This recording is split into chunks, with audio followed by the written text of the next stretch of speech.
ले भाई तेरी चाय भी। अरे मैंने देखा 3-4 दिन पहले गाजर गोभी का अचार डाला था, तैयार हो गया क्या? उसको धूप में तो रख रही है, धूप में रखती रही हो, धूप में रखना नहीं भूलना।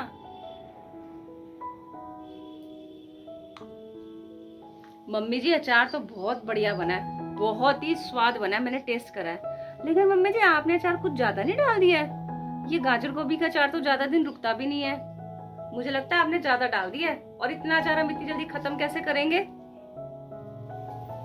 चलो शुक्र है, अचार तो तैयार हुआ, और तू कह रही कि स्वाद भी बहुत बना है, तो बस पसंद आ जाएगा मेरी बेटी को भी।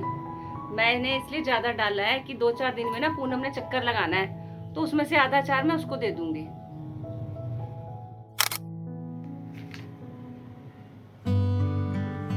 आ गए बेटा मार्केट से? आ गए मम्मी जी। मम्मी जी रास्ते में ना वो शर्मा आंटी नहीं कपड़ों वाली, वो मिली थी, उन्होंने मुझे रोक के ये 2 सूट पकड़ाए हैं, बोला तेरी सास ना लेके रख गई थी और मेरी बहू आएगी तो उसको दे देना। अरे हाँ मैं तो भूल ही गई थी। हाँ मैंने 2 सूट लेके रखे हुए थे, उसमें से ना एक सूट तेरा है और एक पूनम का है। ठीक है मम्मी जी, थैंक यू। इसमें से एक सूट मैं रख लूंगी और एक पूनम दीदी के लिए रख दूंगी मैं। हाँ तो ऐसा करना, वो जो 2 सूट है ना उसमें से पिंक कलर मेरी पूनम के लिए रख देना। मेरी पूनम को ना पिंक कलर बहुत पसंद है, उसका फेवरेट है पिंक कलर। और जो ग्रीन कलर है वो तू ले लेना, सिला लेना। और हाँ उसके सूट के साथ की ना मैचिंग की ज्वेलरी भी ले लेना। कल जब मार्केट जाओगे तो मेरे से पैसे लेते जाना, मैं उसकी ज्वेलरी भी उसको साथ ही दे दूंगी, सूट के साथ मैच करके पहनेगी वो, बाद में कहाँ धक्के खाती रहेगी वो।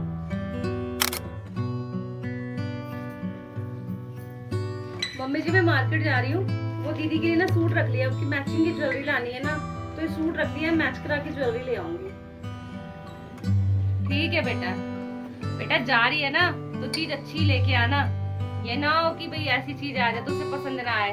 अच्छी चीज लेके आना, और पैसों की बिल्कुल भी चिंता मत करना।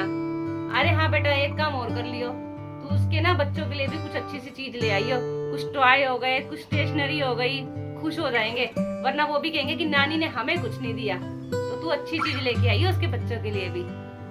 ठीक है मम्मी जी, मैं देख लूंगी, कुछ अच्छा सा टॉय वगैरह होगा ना तो मैं लेती आऊंगी। और हाँ मम्मी जी अपना फोन ना अपने पास ही रखना, साइलेंट मोड पे मत रखना, क्योंकि मुझे कुछ पूछना हो, कुछ बच्चों के लिए कुछ फोटो वोटो भेजनी हो टॉय की, तो फिर मैं कैसे फोन करूंगी, है ना। तो मैं चलती हूँ क्योंकि देर हो गई है, फिर आते आते शाम हो जाएगी। ठीक है।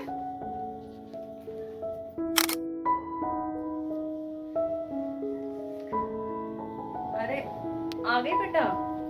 अरे मम्मी जी बाजार में तो पता है कितनी भीड़ है, कितनी दुकानें घूमी हूँ मैं, तब जाके मुझे जैसी दीदी को ज्वेलरी पहननी होती ना वैसी मैचिंग की पसंद करके लाई हूँ मैं, अब उन्हें पसंद आ जाएगी। चल अच्छा है टाइम से आ गई। अच्छा ऐसा कर, ये सामान भी ना अपने कमरे में रख दे ले जाके। मैंने दामाद जी के लिए ना एक घड़ी मंगवाई थी, वो भी मैंने तेरे कमरे में ही रख दी है। अरे वो मेरी सहेली है ना सरोज, उसके बेटे का घड़ियों का काम है, तो मैंने उनसे ही वो घड़ी मंगवा ली। मैंने कहा मैं बच्चों के लिए दूंगी, पूनम के लिए दूंगी, तो दामाद जी को कैसे छोड़ दूं, तो उसके लिए भी मैंने घड़ी रख दी। ये सारा सामान वहीं रख दे, इकट्ठा करके ना फिर दूंगी पूनम को, आएगी बस वो। मम्मी जी कल ना दीदी का बर्थडे है, तो ऐसा करेंगे रात को ना हम सब मिलके उनको विश करेंगे। ठीक है बेटा, अगर मैं नहीं सोई ना तो मैं विश कर दूंगी, नहीं तो तुम तो विश करके ही सोना रात को 12 बजे। और हाँ कल ना शाम को पूनम ने आना है, तो आज ही शाम को सारी तैयारी करके एक बैग बना के रख देना। अभी बाजार जाना और 1 किलो काजू कतली, 2 किलो कश्मीरी सेब, और उसके बच्चों को भी फोन करके पूछ लेना पूनम से कि बच्चे क्या क्या खाते हैं, उनके मनपसंद की खाने की चीजें भी वो सब इकट्ठी करके ला के रख देना। और एक मैंने डबल बेड की चादर ले रखी थी उसके लिए, वो भी साथ ही बैग में रख लियो। और एक ना बढ़िया सा अच्छा सा सगन का लिफाफा लेकर आई हो, मैं उसमें 2100 रुपए डाल दूंगी, वो पूरा याद से जो जो सामान है ना उसका बैग बना के रख दियो, कल पूनम आएगी तो मैं उसको दे दूंगी। मम्मी जी मुझे ना आपसे कुछ बात करनी थी, पर समझ में नहीं आ रहा मैं शुरू कैसे करूं। बोल बहू, इसमें इतना संकोच कैसा, बता क्या बात है। मम्मी जी ये जो आप दीदी को इतना कुछ दे रहे हो ये अच्छा नहीं कर रहे हो।